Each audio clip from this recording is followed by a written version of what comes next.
Mateus 18, verso 15. Diz assim a palavra de Deus: se teu irmão pecar contra ti, vai arguí-lo entre si e ele só. Se ele te ouvir, ganhaste a teu irmão. Se porém não te ouvir, toma ainda contigo uma ou duas pessoas, para que pelo depoimento de 2 ou 3 testemunhas toda a palavra se estabeleça. E se ele não os atender, dize-o à igreja.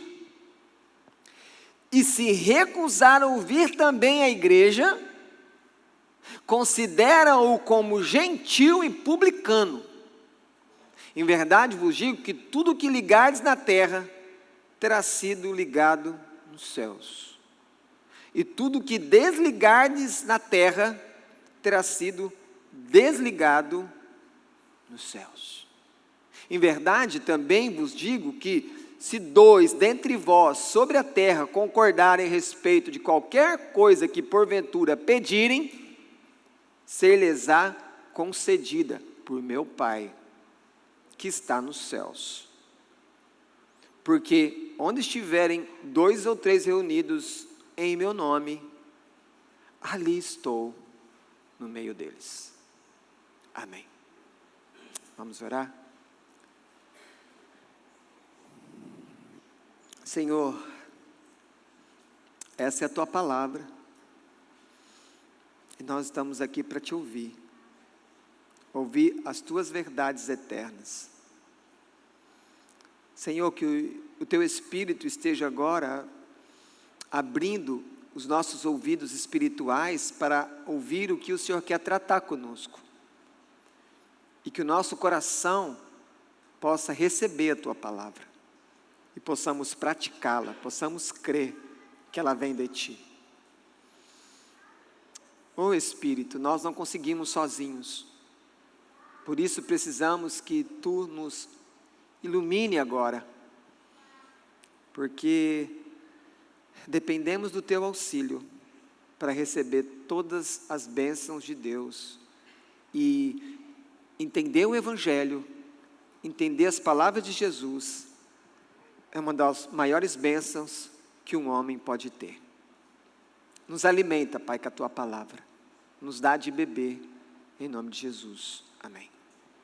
Podeis sentar.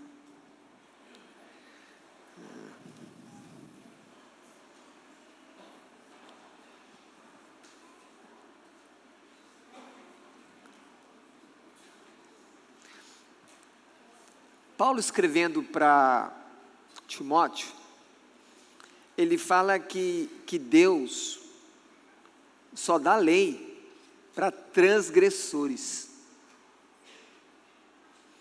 E aí, quando nós olhamos para a nossa vida, para o convívio social, em todos os lugares, nós estamos cercados de leis.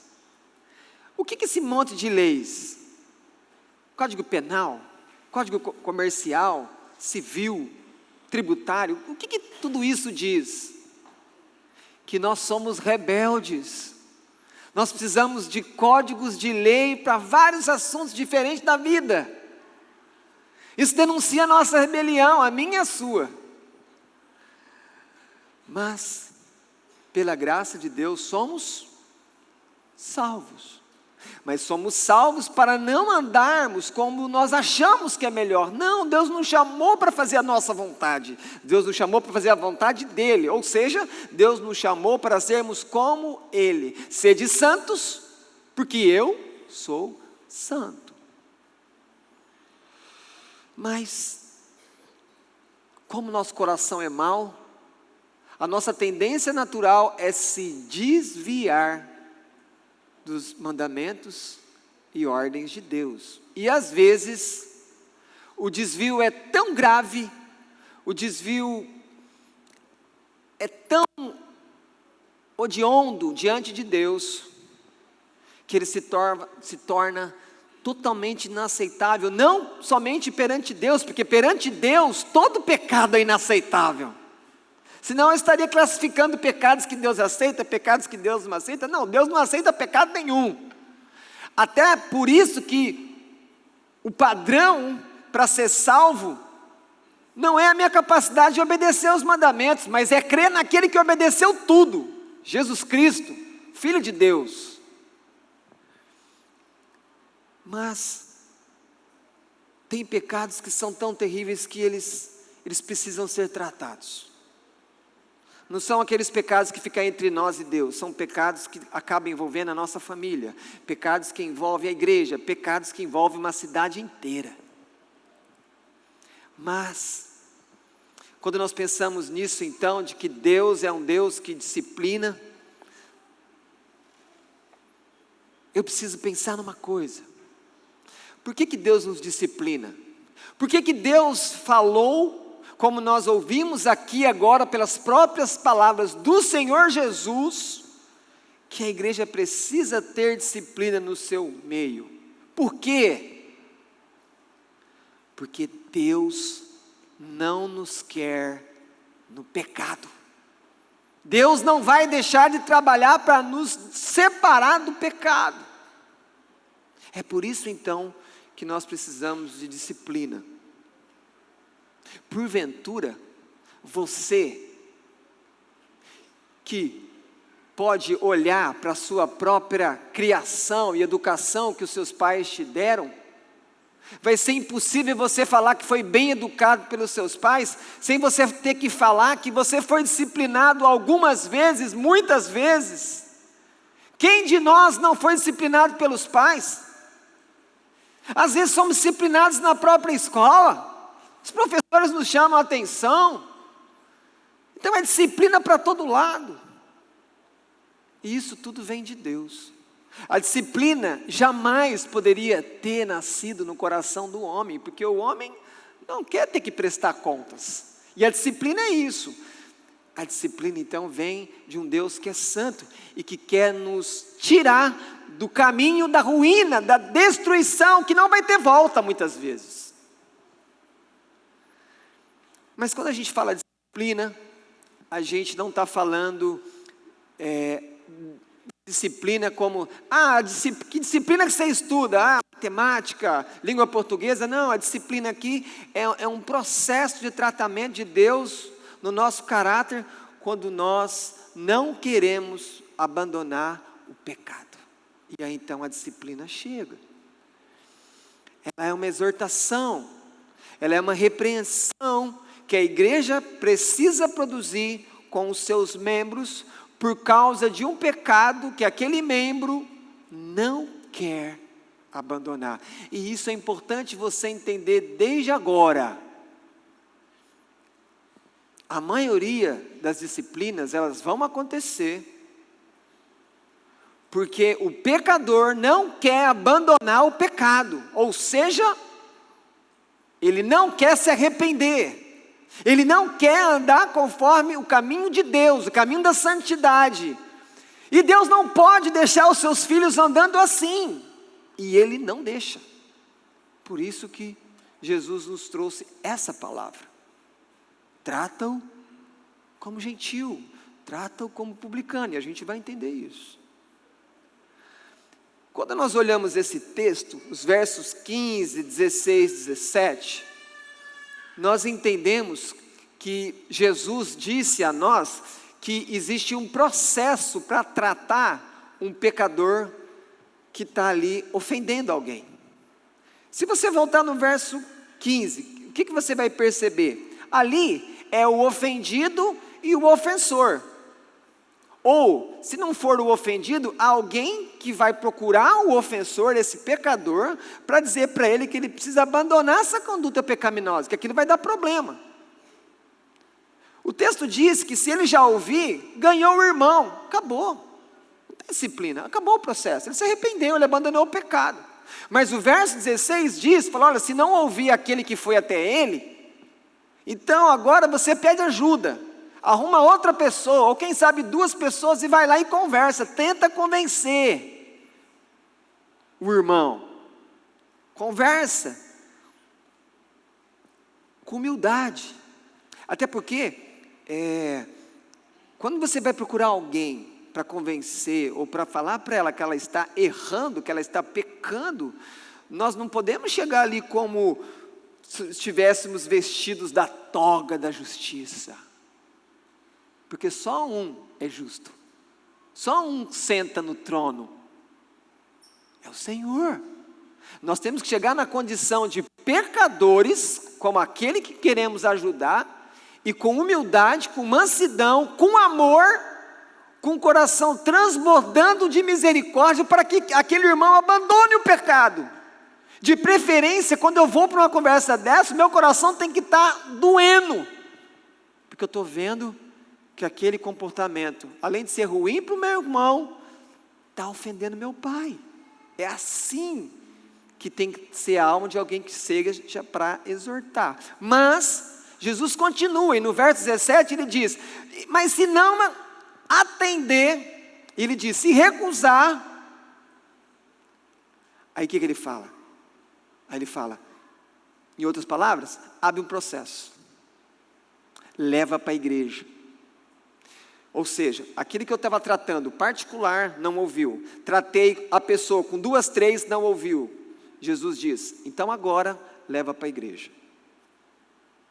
Vamos ver se ele ouve a igreja. É o que ele fala aqui, olha o verso 17, eu vou ler de novo. Se ele não os atender, não atendeu quem? Não atendeu a pessoa sozinha no verso 15, não atendeu essa comissão que foi no verso 16, agora chegou no verso 17. Aí ele diz, se não os atender, diz a igreja. Percebe? É o terceiro nível. Fala para a igreja. E se recusar a ouvir também a igreja, o que Jesus diz? Consideram gentil publicano. Então, esse é os processos.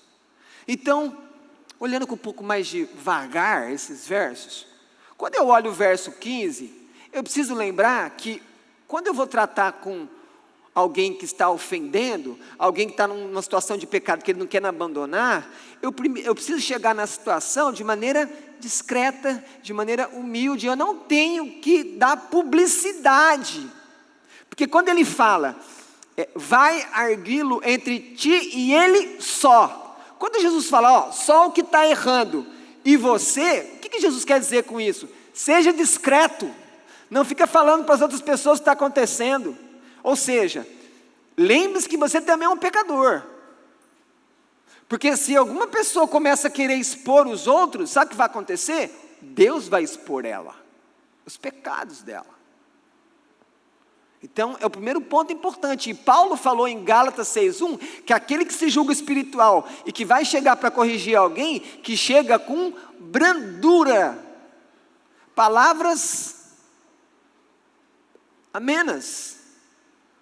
Não precisa ser duro, por quê? Se a pessoa não quer se arrepender, o coração já está endurecido, já está duro lá. Então eu preciso chegar com humildade. Eu preciso chegar demonstrando amor. Por quê? Por que eu procuro alguém que não quer se arrepender? Por que eu procuro esse ofensor? O que eu quero no final? Porque no final Jesus fala, se você conseguir que ele mudar, você ganhou. O que é o lucro que é o ganhou? O que é essa vantagem que eu vou ter? Eu quero que a pessoa se arrepende, eu só quero que ela saia do pecado, só isso. Esse é o ponto, é isso que ele fala de querer ganhar, abandonar o pecado. Então, quando ele fala arguir a pessoa, conversar com ela, é o quê? De maneira simples, mostra o erro. Mostra o pecado para a pessoa da maneira mais simples que você possa falar. Aqui eu não preciso estar cheio de teologia não. Eu preciso estar com o coração cheio de misericórdia, cheio de amor, cheio de humildade. E lembre-se, é como se eu estivesse pegando no braço da pessoa que o pecado está tentando puxar ela para longe de Deus, e eu pego no braço dela e eu puxo e falo, não, vem para cá. Vamos ficar mais perto de Deus, não faça isso. Esse é o Espírito. Agora, quando o ofensor não ouve essa primeira abordagem, então vai chegar uma comissão. Mas como que essa comissão chega? Da mesma maneira, com amor, com humildade, com brandura, tentando convencer a pessoa do pecado, para que ela abandone aquele pecado. Então, esse primeiro ponto que mostra como eu busco o pecador. É isso que Jesus está mostrando para nós. Vai sozinho, se não ouviu, leva uma pessoa, pede ajuda, se não ouviu, aí você leva para a igreja. Então, o que isso precisa ficar claro para você e para mim? Isso aqui é algo sério e importante. Tanto é assim que Jesus falou literalmente como que eu tenho que agir com o meu irmão que está no pecado. Ele não ficou dando margem para me agir como eu quero, não. Ele falou, faça assim, igreja. É isso que eu preciso lembrar, então. Então, qual é a implicação disso? Qual a conclusão que eu chego? A Escritura regula toda vez que eu vou buscar alguém que está no pecado, uma pessoa que não quer abandonar o pecado. E regula também, se for necessário, a aplicação de um processo disciplinar. Agora, você pode estar pensando, mas como assim? Como assim a igreja vai querer aplicar uma disciplina num dos seus membros? Quem é a igreja? Bom, a igreja é o corpo de Cristo. Bom, a igreja é governada pela palavra. O cabeça da igreja é Cristo. Então, o primeiro ponto que eu quero dizer, o segundo ponto é o seguinte: para a igreja agir assim, ela tem que ter uma autoridade. Mas ainda a pessoa pode dizer, falar, não, mas vocês não têm autoridade para me inquirir nisso, para me exortar nisso. Deus me trata direto. Não, Deus não trata direto. Muitas vezes, quando a pessoa está ali abraçada com o pecado, ela quer fugir da igreja e ainda quer dizer, fala, não, mas eu estou tratando com Deus. Fala, não, Deus mandou você tratar, Deus trata você através da igreja. E isso é importante e é sério de nós entendermos nessa noite. E daí, olha o verso 18. Aqui está a autoridade da igreja. Escute, em verdade vos digo, tudo que ligardes na terra terá sido ligado no céu. Quem está ligando? Para quem Jesus disse isso, igreja? Ele disse para os discípulos, se vocês ligarem na terra, ligado no céu. Se vocês desligarem na terra, desligado no céu. O que é isso?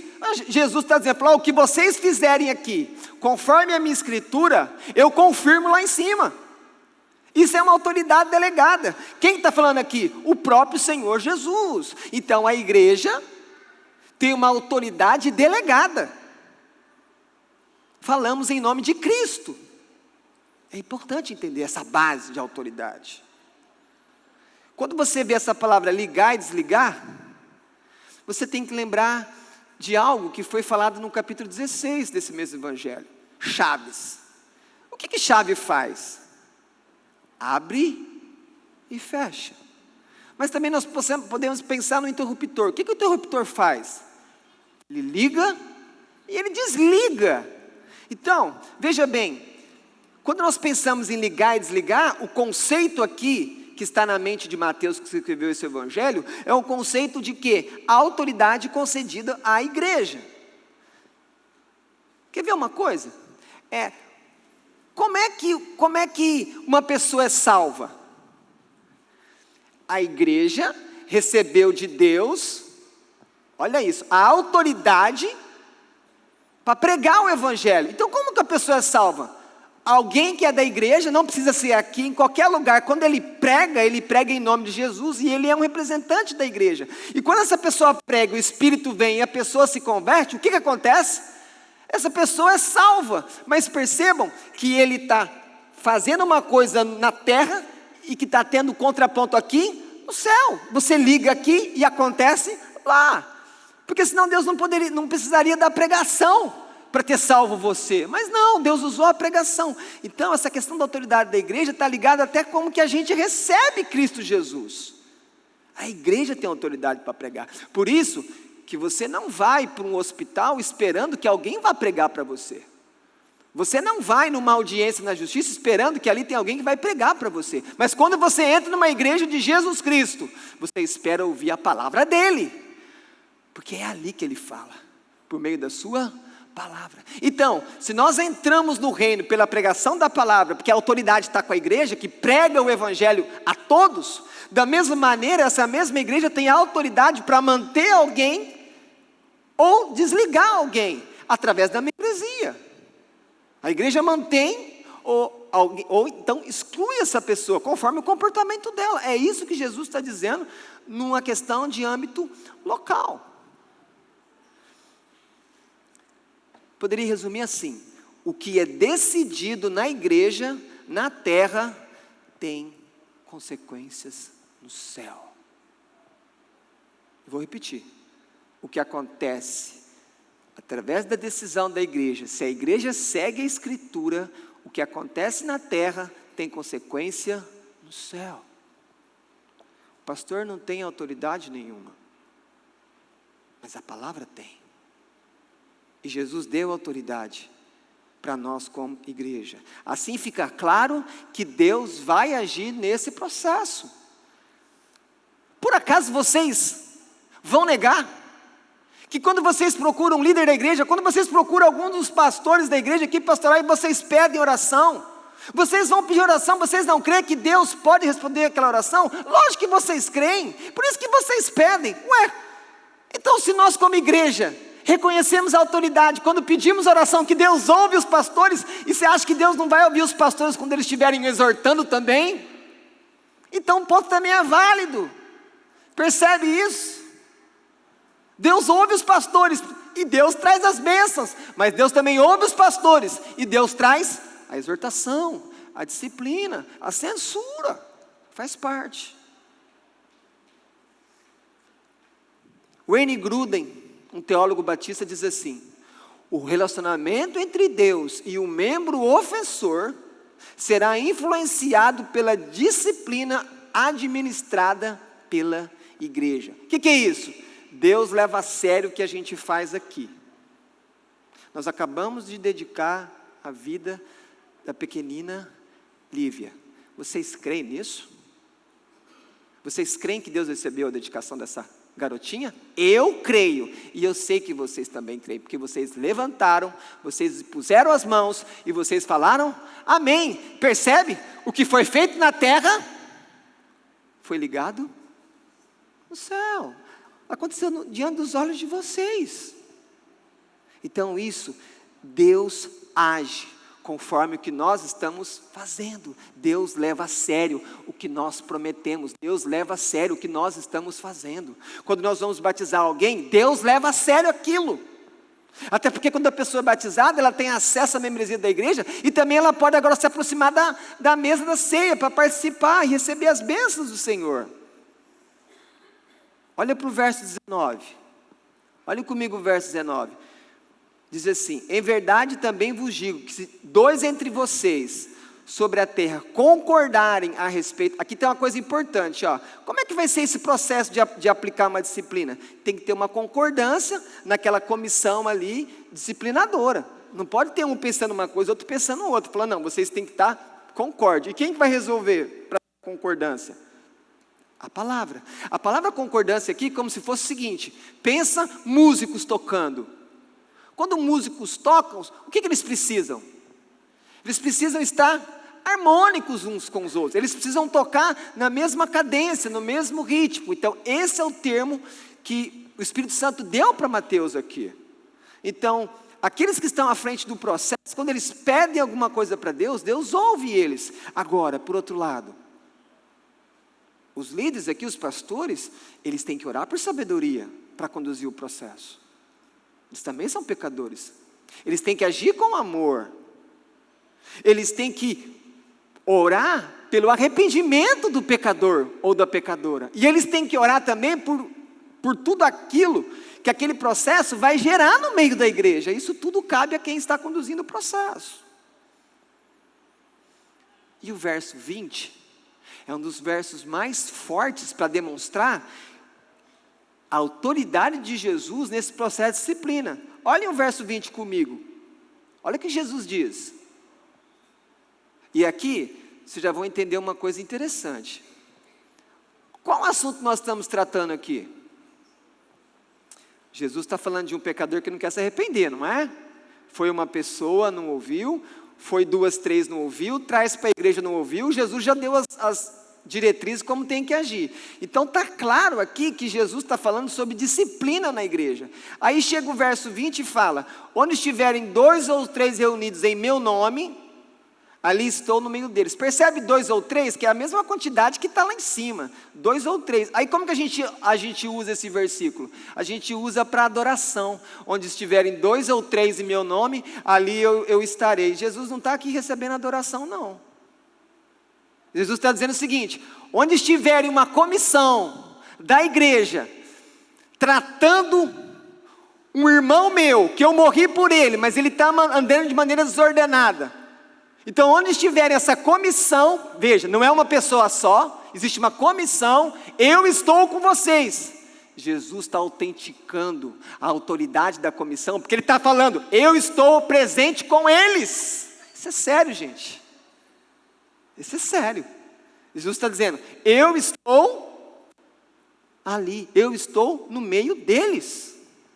Lembre-se, humildade dessa comissão, seguir a escritura. O propósito não é vingar, o propósito é levar arrependimento. Porque se é um pastor de verdade, ele está sofrendo já. Ele já está angustiado. Porque é ovelha.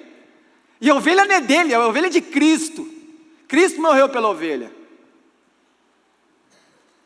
E aí então, nós chegamos no terceiro ponto. Primeiro ponto, buscando o pecador. Segundo ponto, a autoridade que a igreja tem para fazer isso. Terceiro ponto, a igreja tem que tomar uma decisão. Vamos voltar para o verso 17. Se não atender, depois que diz a igreja, se recusar também a igreja, olha só, recusou a igreja, o que faz? Consideram como gentil e publicano. Ou seja, Jesus está mandando considerar isso. E o que isso quer dizer? Primeira coisa, a disciplina não é um ato de vingança. Nós podemos ter pessoas que às vezes nós dependemos delas em algumas situações, elas vão ser espécie de juiz em nossas vidas, em qualquer área da nossa vida, e que essas pessoas tiverem algum problema conosco, elas podem usar de maneira injusta, arbitrária, e às vezes se vingar de nós. Isso pode acontecer. Isso acontece em todo o âmbito humano de julgamento, os juízes vão falhar. Mas a disciplina da igreja jamais pode ser uma questão de vingança, jamais também pode ser uma exposição pública desnecessária. Por isso que ele falou, procura sozinho, procura 2, 3, depois comunica, e depois disso, se a pessoa continua no pecado, aí você toma a decisão final, tá? E uma coisa importante também, quando uma pessoa na igreja recebe uma disciplina, seja a disciplina mais severa, e a disciplina mais severa é a exclusão dos membros da igreja.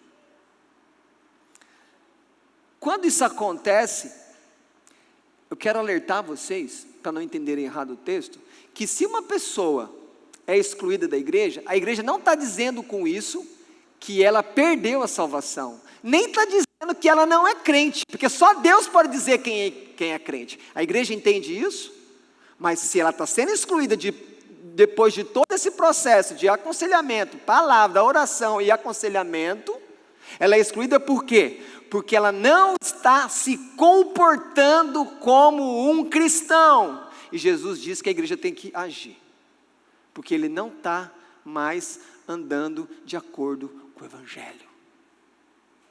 É o dono da igreja que está mandando fazer isso. Vocês entendem isso?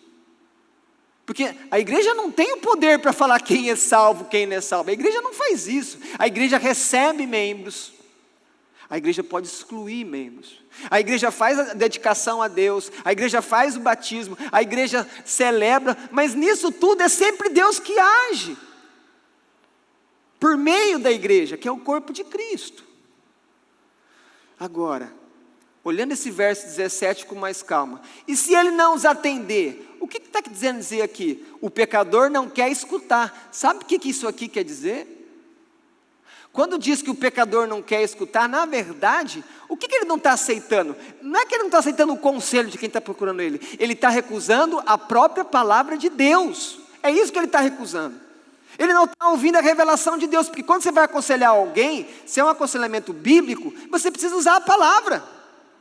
Porque daí você aconselha como um profeta de Deus. Ou seja, você só é a boca de Deus. Você só fala o que está escrito. Fala, olha, seu comportamento está errado porque Deus mandou agir assim. E você não está se comportando conforme o padrão.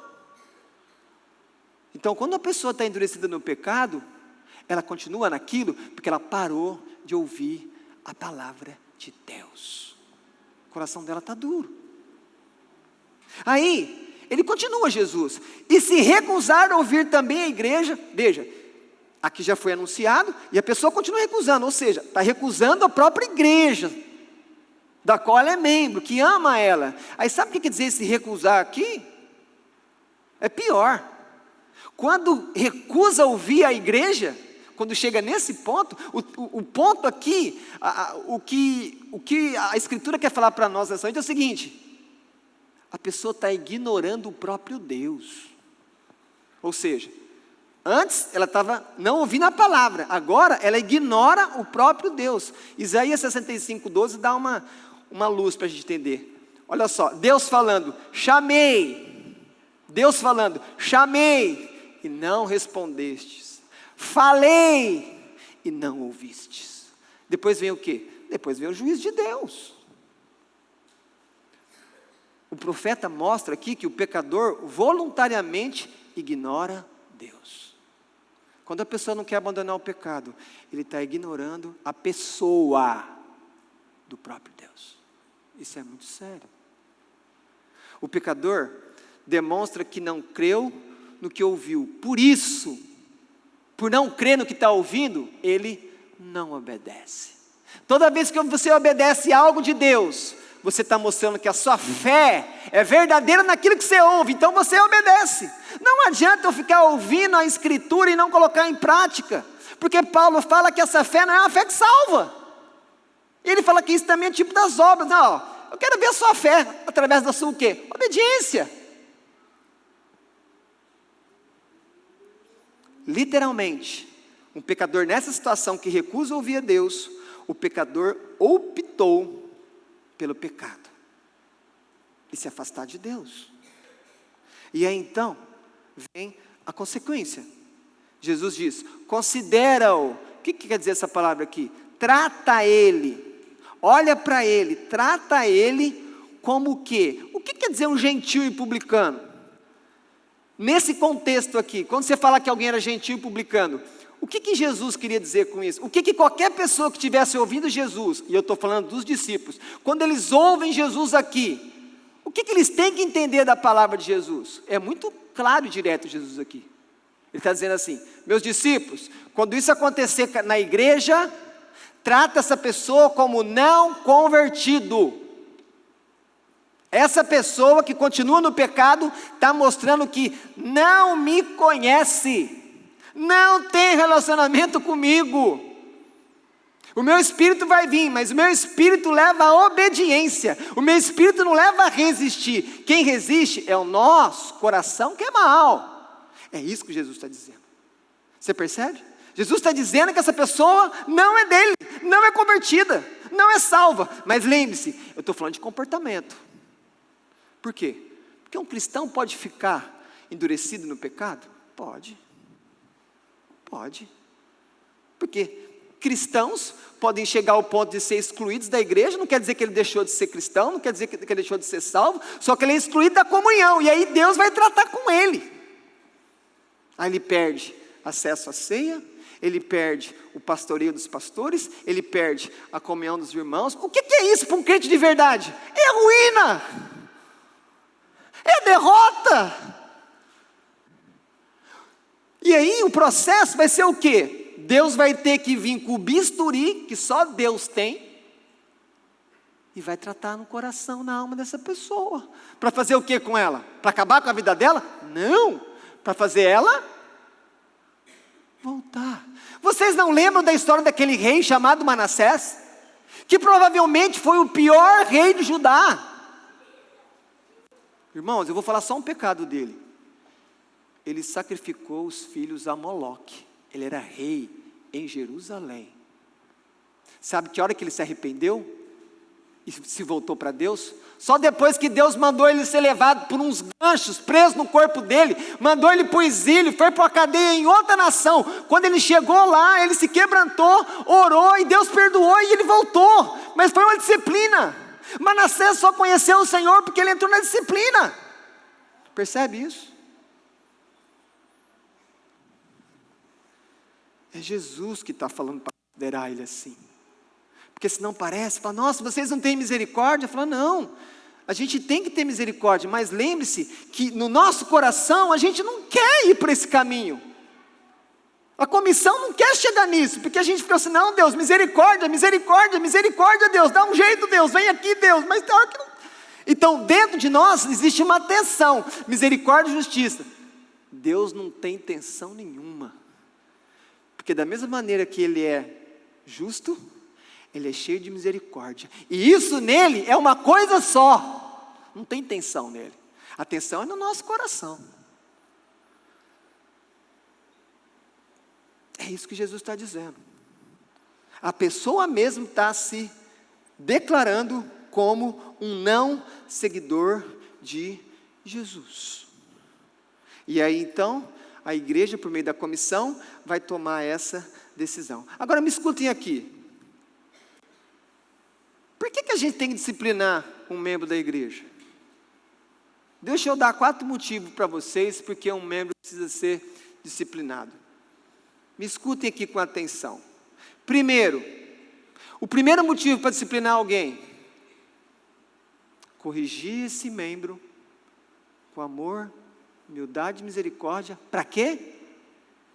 Para levá-lo ao arrependimento, para restaurar o relacionamento dele com Deus, para ele parar de fugir de Deus. Segundo objetivo da disciplina na igreja: quando você tem que disciplinar alguém porque a pessoa não se arrepende do pecado e fica ligada com o pecado, você tem que prevenir as outras ovelhas para eles não olharem aquilo e querer pelo mesmo caminho. Então, nesse ponto, a disciplina na igreja, ela é preventiva. Quando disciplina alguém que não está andando conforme a palavra de Deus, depois de ter sido procurada, oração, lembre-se, isso é um processo que leva tempo, e aí a igreja não faz nada, então o pecado se torna a regra da igreja, e Deus deixa de ser santificado, e aí vem o terceiro ponto: a imagem da igreja vai embora. E aí quando alguém lá fora vai questionar você, porque uma pessoa da sua igreja e fez isso, isso e isso, aí você tem que dar uma resposta lá que não está na Bíblia. Você fala assim: a igreja é um hospital, a Escritura não fala, apesar de Jesus ter dito que Ele veio para os enfermos, mas Ele nunca falou que a igreja é um hospital. A gente tem que falar isso, né? Porque a gente tem que tentar defender a imagem da igreja. Então é uma disciplina, irmãos, manter a imagem da igreja. Você ama a igreja? Você ama a imagem da igreja? Então quando a pessoa está agindo assim, ela não está se preocupando com a igreja, ela não está demonstrando amor pela igreja. Veja, a gente fala, qual que é o ponto principal? Amor. A pessoa está amando mais o pecado do que está amando a Deus, está amando mais o pecado do que está amando a igreja. Deus manda: intervenha, não deixe no pecado, não fiquem omissos. E um quarto objetivo da disciplina: a disciplina honra Jesus.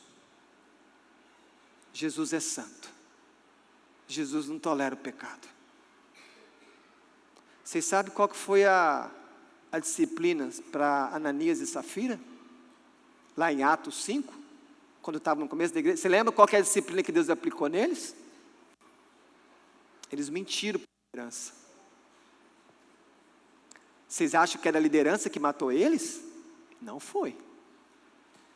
Não foi. Eles só mentiram para a liderança, mas aí falam: vocês mentiram para o Espírito Santo. O que aconteceu depois? Morreu um, depois morreu a esposa. Que lá, irmãos, foi disciplina de Deus. mas foi uma coisa dentro da igreja. Por que Deus fez aquilo? Para colocar temor. Mas vai para o Antigo Testamento. Deus já abriu terra para engolir pessoas que começaram a perturbar o arraial dele. Deus já mandou apedrejar quando os camaradas pegaram coisas lá na cidade de Ai, que não era para pegar, e aquilo deu derrota para Deus. Aí a disciplina foi apedrejar eles, e Deus mandou fazer aquilo, porque senão o povo não tinha mais vitória.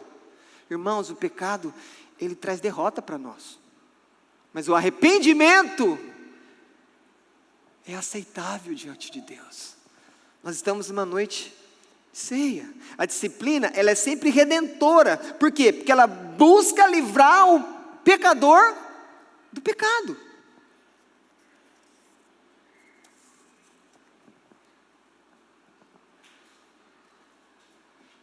Rapidamente, 3 marcas de uma verdadeira igreja, segundo os reformadores do século XVI para frente. 3 coisas que a igreja tem que ter. Primeiro, pregação fiel da Escritura. Tem que pregar a palavra. Não é ideia de homens, não é coach, não é autoajuda, é o Evangelho. Jesus morreu por pecadores e ressuscitou no 3º dia. Creia nele, seus pecados são perdoados e você é salvo. Pregação da Escritura. Segundo ponto importante, administração correta do batismo e da ceia. Tem que fazer conforme a Escritura mandou fazer. Dessa maneira você percebe se a igreja é uma verdadeira igreja de Jesus. Sabe qual que é terceira marca para os reformadores? Eu estou falando de Lutero, estou falando de Calvino, estou falando de Bucer, estou falando de Knox. Lembre-se, essa é a nossa história. Nós somos protestantes, né?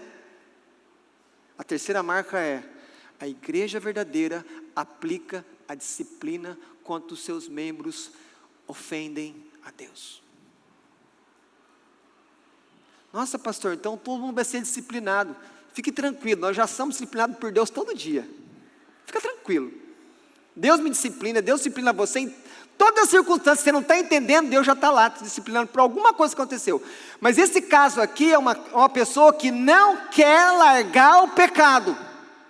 Não quer, ela quer continuar abraçada, ligada, casada com o pecado. E aí vem a disciplina. Algumas aplicações.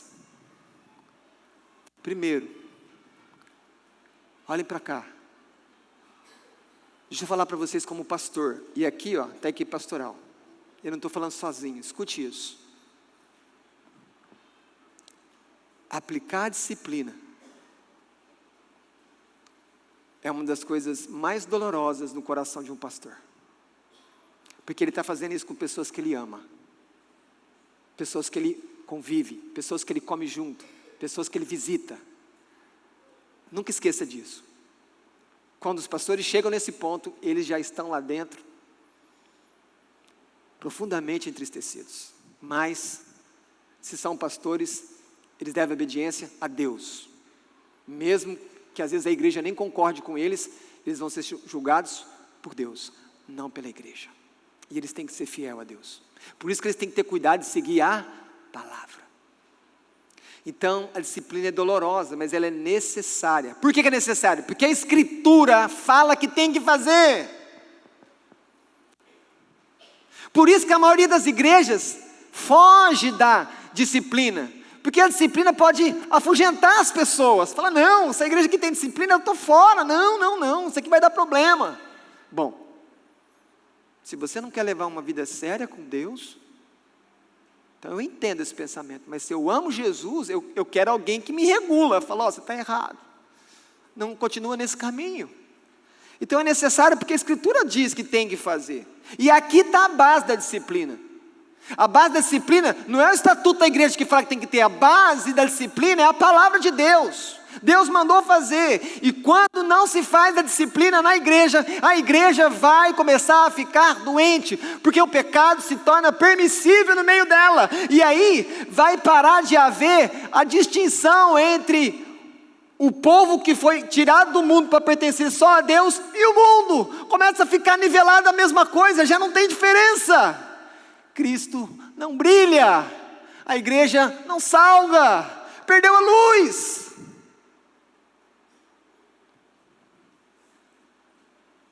Por isso que a igreja precisa ter o cuidado de ter uma membresia. O que é membresia? Quem é membro? Quem é membro? Membro. Essas pessoas são membros. Tem direito a votar para pastor, participa da assembleia, tem direito a pastoreio, tem direito não, tem a liderança tem a obrigação de pastorear, de visitar as pessoas, de estar junto com essas pessoas. Porque se a igreja não tiver definida a sua membresia, como que ela pode disciplinar alguém que não é membro da igreja? Não pode. Ou seja, uma igreja jamais vai poder disciplinar um frequentador. Só que por outro lado, um frequentador, ele nunca acaba de verdade estando ligado a uma igreja local, porque ele nunca se torna membro. E aí eu repito, ligado na terra, ligado no céu. Deus pedirá contas dos membros da igreja. Para quem? Para nós. Deus vai pedir conta para mim. Ali, ó, aqui pastoral. Deus vai pedir conta. Cada pessoa que você não está vendo nessa igreja, que é membro daqui, não sai da minha cabeça, não sai do meu coração. E tem que ir atrás. E tem que trazer. Ou a pessoa toma uma decisão na vida dela. Mas se é membro, Deus vai cobrar. Deus leva a sério a membresia da igreja. Então a membresia é necessária, é algo real, e é a membresia que vai direcionar o pastoreio de toda a igreja. Não estou dizendo com isso que pessoas, por exemplo, que são frequentadores de uma igreja, não vão receber pastoreio, não vão receber o ensino, vão. Mas estou dizendo que quem Deus vai cobrar é o que é membro, não o frequentador. Uma outra aplicação. Se por um lado os pastores são cobrados por Deus, os membros da igreja devem se submeter à disciplina da igreja. Porque senão, pensem comigo, quem alimenta a igreja? A equipe pastoral.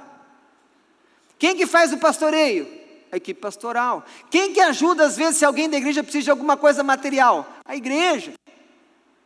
Mas aí, quando o pecado toma conta da vida de alguém, somente o temor de Deus vai levar um crente em pecado a se submeter aos pastores da igreja, porque são os pastores que cuidam dos crentes, no nome de Jesus, porque sabe que eles vão prestar conta.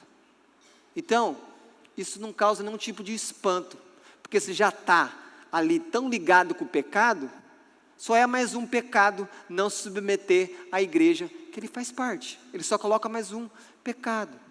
Mas, repito, a igreja é responsável perante Deus pelos seus membros. E agora eu quero abrir para vocês, não só os pastores, nós temos que cuidar uns dos outros. Lembra? Nós temos que viver o verso 15, eu preciso ir e procurar alguém que está no pecado, tentar trazer ele de volta. Se ele não vem, eu vou com outra pessoa, com humildade, com amor, com discrição. Por que a disciplina tem que ser feita? Como que você se sentiria se você está no hospital internado e você está tendo uma crise muito grande na sua saúde e aí seus familiares olham e falam, nossa, eu acho que vai ter que fazer uma cirurgia. Aí o médico fala assim, não, vamos tomar mais esse remédio, vamos esperar. E você está vendo que está tendo uma crise.